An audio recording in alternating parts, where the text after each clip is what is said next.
बिस्मिल्लाहिर्रहमानिर्रहीम। अस्सलाम वालेकुम, मैं हूं फिजा सईद आपके अपने चैनल के साथ स्टडी विद स्किल्स।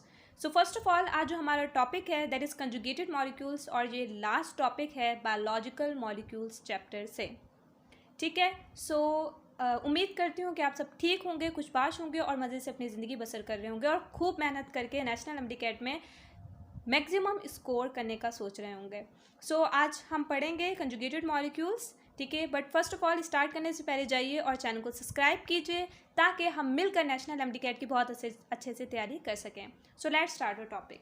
सो अगर मैं बात करूं पीएमसी के सिलेबस के मुताबिक तो इसमें सिर्फ ग्लाइकोलिपिड और ग्लाइकोप्रोटीन आता है कंजुगेटेड मॉलिक्यूल में, लेकिन हम बाकी दोनों भी पढ़ लेते हैं ताकि ऐसा ना हो बाद में एडिड अप हो जाए और हमें मुश्किल का सामना करना पड़े। ठीक, सो ग्लाइकोलिपिड फर्स्ट कंजुगेटेड मॉलिक्यूल, ये एक कॉम्प्लेक्स लिपिड है। ये क्यों कॉम्प्लेक्स लिपिड है? देखिए, जब दो डिफरेंट मॉलिक्यूल्स एक दूसरे से मिलते हैं और उसके नतीजे में एक कॉम्प्लेक्स मॉलिक्यूल बनता है that is called the conjugated molecule. ठीक है, सो ग्लाइकोलिपिड में कंजुगेटेड क्या चीज़ होगी? सो देखिए, कार्बोहाइड्रेट प्लस लिपिड जब कंजुगेटेड आउट होते हैं तो हमें मिलता है ग्लाइकोलिपिड। ठीक है, so it is also called cerebrosides. ये क्यों सेरेब्रोसाइट्स कहा जाता है? क्योंकि ये कंस्टिट्यूएंट ऑफ ब्रेन है। जो ग्लाइकोलिपिड है ये फॉर्मेशन ऑफ ब्रेन में इस्तेमाल होता है, यानी कि फॉर्मेशन ऑफ ब्रेन करता है। ठीक, इसके अलावा ये कहाँ कहाँ फाउंड होगा? सो याद रखिएगा, वाइट मैटर ऑफ ब्रेन। हमें पता है कि ब्रेन के दो पार्ट्स होते हैं, आउटर जो होता है ग्रे होता है, इनर जो होता है वाइट होता है। सो जो वाइट मैटर ऑफ ब्रेन होता है वहाँ पाया जाता है glycolipid, that is also called cerebrosides. ठीक, इसके अलावा myelin sheath of nerve fibres, आगे हम जाके एक चैप्टर पढ़ेंगे जिसमें आ जाता है न्यूरॉन्स हम पढ़ेंगे। न्यूरॉन आ जाएगा उसमें। न्यूरॉन क्या चीज़ है? न्यूरॉन वो सेल्स हैं जो हमारे नर्वस सिस्टम को बनाने में काम करते हैं। ठीक है ना।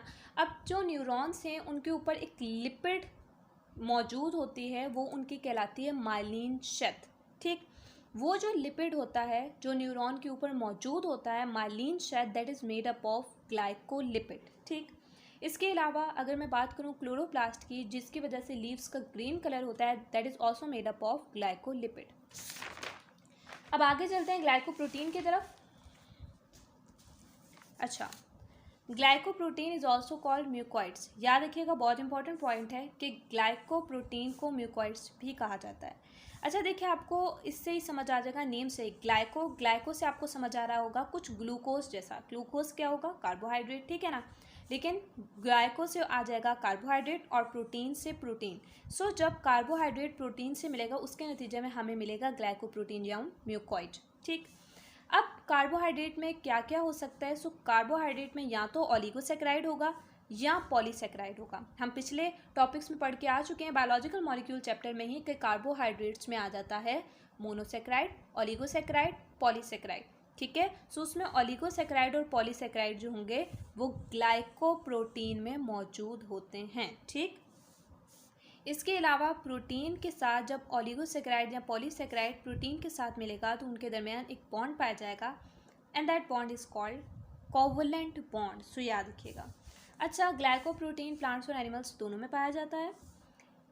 इसमें जो कार्बोहाइड्रेट पाया जाता है दैट इज़ लेस देन 4%। ये बहुत इंपॉर्टेंट पॉइंट है, याद रखिएगा। पूछा जा सकता है म्यूकॉइड्स में कितने परसेंट कार्बोहाइड्रेट पाया जाता है या फिर ग्लाइकोप्रोटीन में कितने परसेंट कार्बोहाइड्रेट पाया जाता है।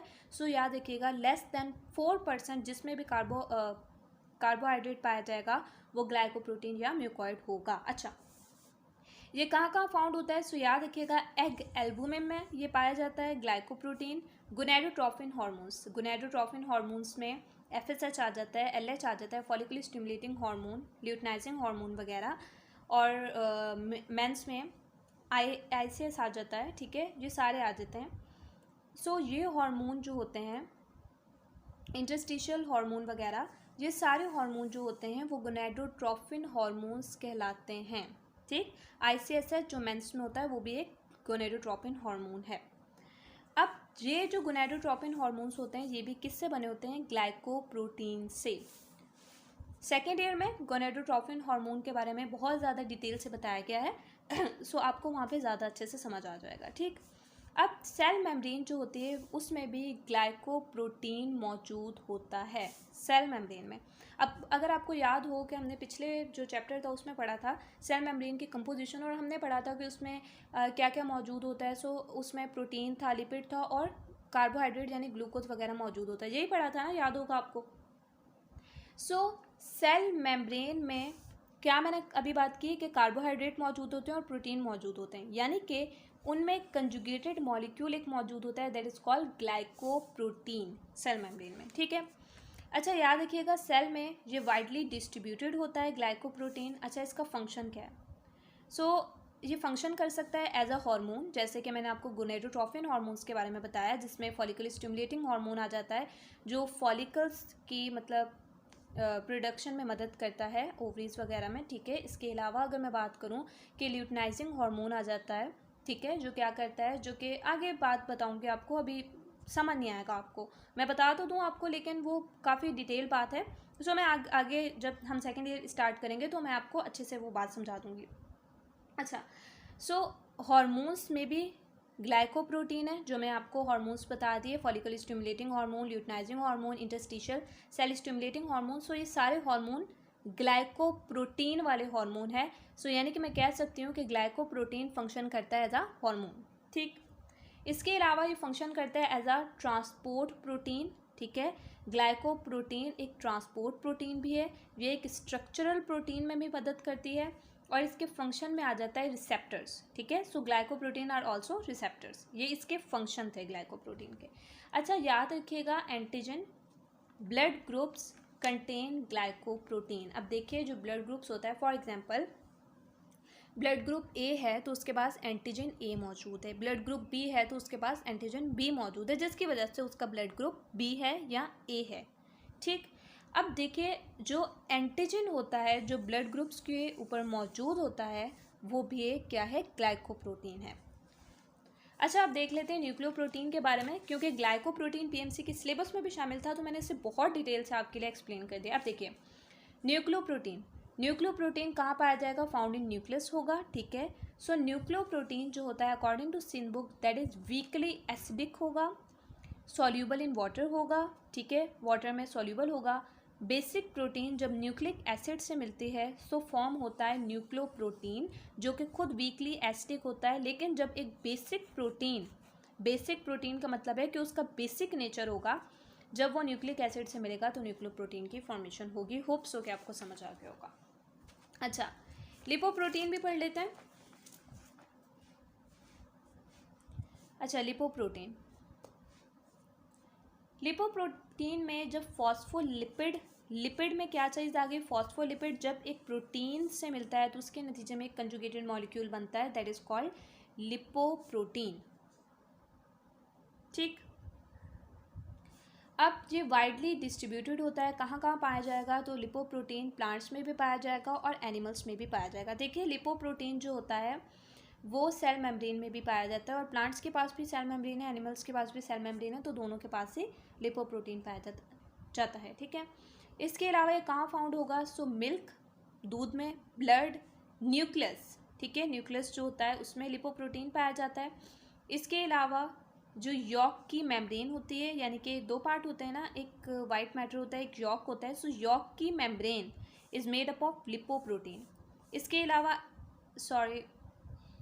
एग यॉक मेम्ब्रेन, ठीक है, एग यॉक मेम्ब्रेन जो होती है that is made up of lipoprotein. इसके अलावा क्लोरोप्लास्ट जिसकी वजह से ग्रीन कलर होता है लीव्स वगैरह पर, that is also made up of lipoprotein. यानी कि मैं आपको अगर बताऊं कि क्लोरोप्लास्ट में लिपोप्रोटीन भी पाया जाता है और ग्लाइकोलिपिड भी पाया जाता है। सो ये बात याद रखिएगा, दो चीज़ें पाई जाती हैं। अच्छा इसके अलावा मेम्ब्रेन ऑफ माइटोकॉन्ड्रिया, एक बार याद रख लिए जितनी भी मेम्ब्रेन हो, चाहे वो न्यूक्लियर मेम्ब्रेन हो, चाहे वो माइटोकॉन्ड्रिया की, चाहे वो क्लोरोप्लास्ट की मेम्ब्रेन हो, किसी की भी मेम्ब्रेन हो, अगर वो मेम्ब्रेन है तो that is made up of lipoprotein. या एंडोप्लाज्मिक रेटिकुलम की मेम्ब्रेन हो that is also made up of lipoprotein, चाहे वो न्यूक्लियस की मेम्ब्रेन हो that is made up of lipoprotein. बस मेम्ब्रेन वर्ड याद रख लिए और आपसे पूछा जाए कि इस मेम्ब्रेन में क्या पाया जाएगा, सो लिपोप्रोटीन। अच्छा प्रोस्थेटिक ग्रुप ऑफ लिपोप्रोटीन का जो प्रोस्थेटिक ग्रुप होता है जो कि नॉन प्रोटीनियस पार्ट होता है दैट इज लेसिथिन और कोलेस्ट्रॉल। यानी लिपोप्रोटीन में जो नॉन प्रोटीनियस पार्ट होगा वो या तो लेस्थिन होगा या फिर कोलेस्ट्रॉल होगा। ठीक, इसका फंक्शन क्या है? Transportation of lipid. ठीक है, लिपोप्रोटीन ट्रांसपोर्टेशन ऑफ लिपिड भी करता है। इसके अलावा इलेक्ट्रॉन ट्रांसपोर्टेशन में भी मदद करता है माइटोकॉन्ड्रिया में, क्योंकि इट कंटेन लिपोप्रोटीन। ठीक है ना। सो माइटोकॉन्ड्रिया में लिपोप्रोटीन जो होती है उसकी वजह से क्या होता है? इलेक्ट्रॉन ट्रांसपोर्ट फंक्शन होता है, जो कि माइटोकॉन्ड्रियल मेम्ब्रेन पर होता है। ठीक है, इसके अलावा अगर मैं बात करूं कि लेमुलर लिपोप्रोटीन कहाँ पाई जाती है, सो लेमुलर लिपोप्रोटीन जो होती है that is found in myelin sheath of nerve fibres. दो बार याद रख लीजिए कि क्लोरोप्लास्ट और myelin sheath of nerve fibre में दो चीज़ें पाई जाती हैं, लिपोप्रोटीन, ठीक है, और ग्लाइकोलिपिड जो दैट इज़ ऑल्सो कॉल्ड सेरेब्रोसाइट्स। अच्छा, लिपोप्रोटीन जो होगा वो क्लोरोप्लास्ट में, मेम्ब्रेन ऑफ बैक्टीरिया, मेम्ब्रेन किसी की भी हो लिपोप्रोटीन पाया जाएगा। और इसके अलावा जो फोटो रिसेप्टिव सेल्स होते हैं उनमें भी फोटो रिसेप्टिव स्ट्रक्चर्स बनाने में मदद करता है लिपोप्रोटीन। सो यहाँ होता है हमारा आज का लेक्चर कंप्लीट। ठीक है, अगर आपको ये वीडियो अच्छी लगी और अगर आपको कुछ समझ आया, कुछ सीखने को मिला है तो इसे सब्सक्राइब कीजिए, लाइक कीजिए और बेल आइकन को ज़रूर क्लिक कीजिएगा ताकि आपको आने वाली वीडियो के बारे में अपडेट हासिल हो सके। सो मिलते हैं नेक्स्ट वीडियो के साथ। रखिएगा मुझे अपनी दुआओं में याद। अल्लाह हाफिज़।